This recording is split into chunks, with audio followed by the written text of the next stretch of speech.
Nancy got up in a hurry. "Let's not get angry, guys.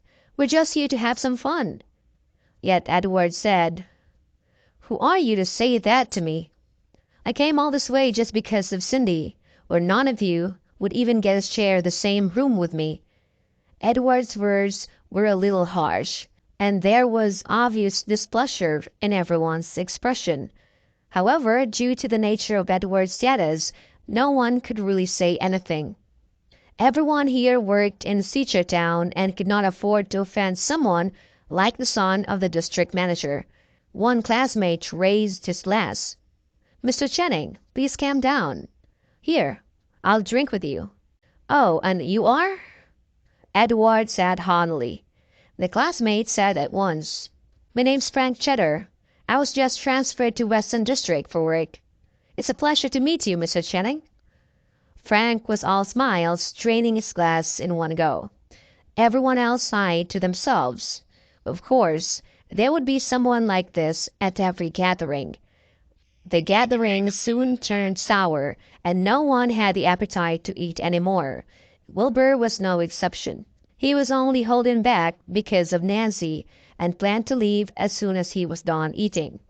Just as everyone was digging into the food quietly, the door of the room was pushed open, and a middle-aged man came walking in. "Hello, everyone. I'm Steve Zoner, the manager of this place.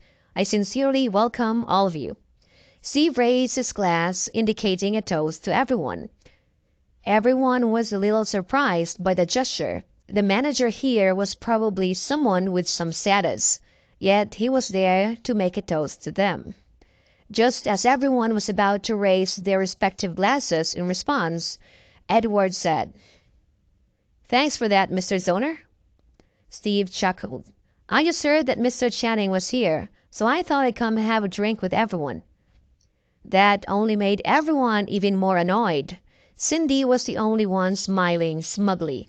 Everyone raised their glasses in the end, having a drink with Steve before he left.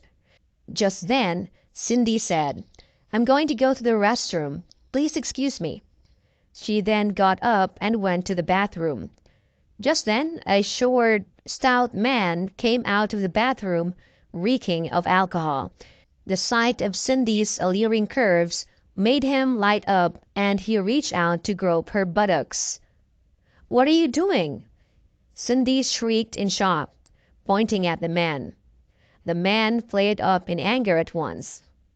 "What the hell are you shouting for? Are you trying to act all high and mighty when you work in a place like this?"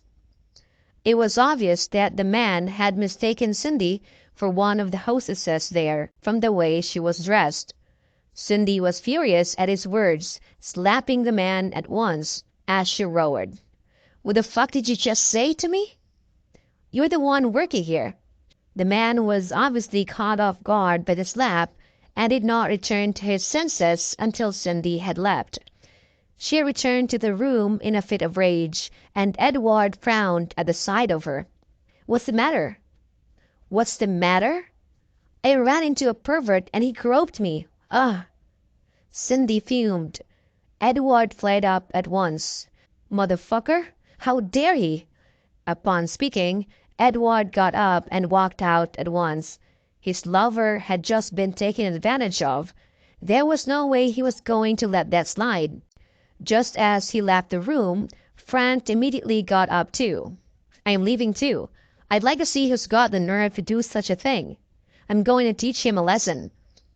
Everyone exchanged glances with each other, but the pair had already left the room with Cindy.